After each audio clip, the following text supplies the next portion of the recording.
Each day, we're reminded there's nothing guaranteed about our democracy, nothing guaranteed about our way of life.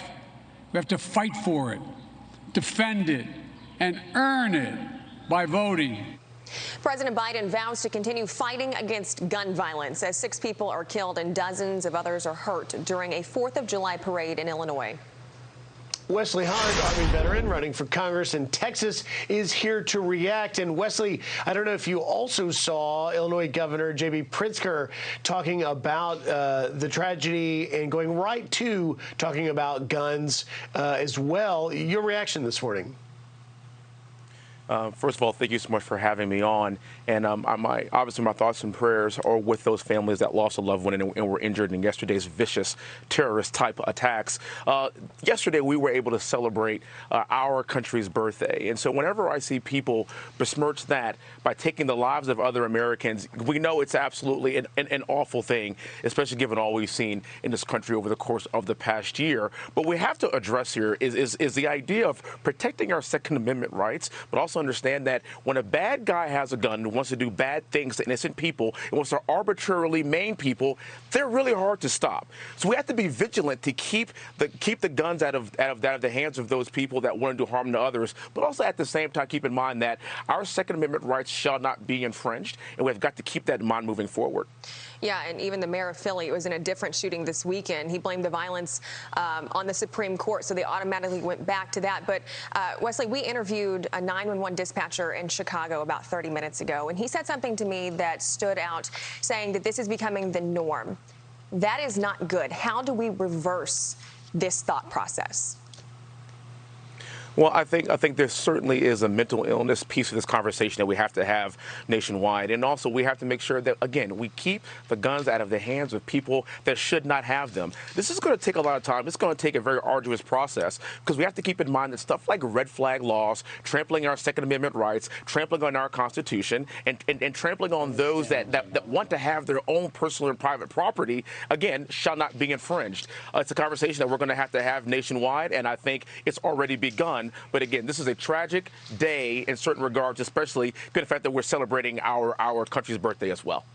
Well, you talk about that conversation, Wesley, and I don't want to go backwards, but again, Governor J.B. Pritzker really struck me because on the 246th birthday of our nation, he said the founders fought with muskets, not with assault rifles. Now, a high-powered assault rifle was used, and we need to address it, but is that the role of politicians now who should be a consoler-in-chief perhaps at the moment? Was that the wrong choice to talk about that, or is it time to start having that conversation right in the midst of tragedies while you have victims fighting for their lives in the hospital? Of course, and that's actually an intellectually lazy argument. When the First Amendment was created as well, there wasn't social media that was when our founding fathers were talking about freedom of speech. So let's have that conversation too. But you're right. I think we need to be more consoling and more understanding of those that lost their lives and show compassion, particularly in that time. And look, I'm a gun owner as well. I have guns to protect my family. I know it's my Second Amendment right, and I get it. I'm a military guy. I have experience with firearms. But guess what? It's everyone's right to be able to own a firearm. And I don't think that we should be taking away firearms from people that should legally own them, as our Constitution has allowed them to do so. Let's get to this. DHS Secretary Mayorkas is claiming the Biden administration is working hard at the southern border. Listen to this.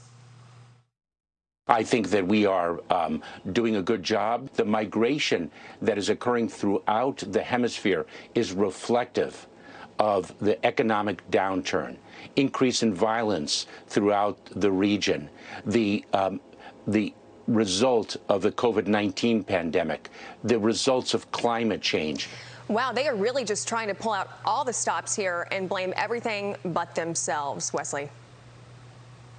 This is the result of absolutely bad policy that's been passed down from the current administration over the course of the past year. We have an open border policy. We've had enough fentanyl to pour into this country to kill every American 5 times. We have a baby formula shortage. We have hyperinflation. We have a border crisis, as we're talking about right now. We have the highest gas that I've ever seen in my entire lifetime. Literally everything is burning to the ground. It has nothing to do with what Mayorkas was actually talking about. It has everything to do with these poor policies that have killed this country. But guess what?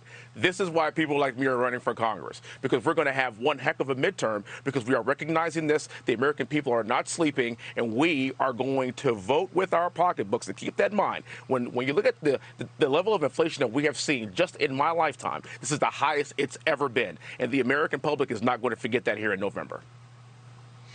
We shall see. Let me just get one more topic in here, Wesley. Thank you for getting up, by the way, with us early this morning, and that is Vice President Kamala Harris. Now, she is likening the end of Roe v. Wade to slavery. Listen. We've had a history in this country of government trying to claim ownership over human bodies. Exactly.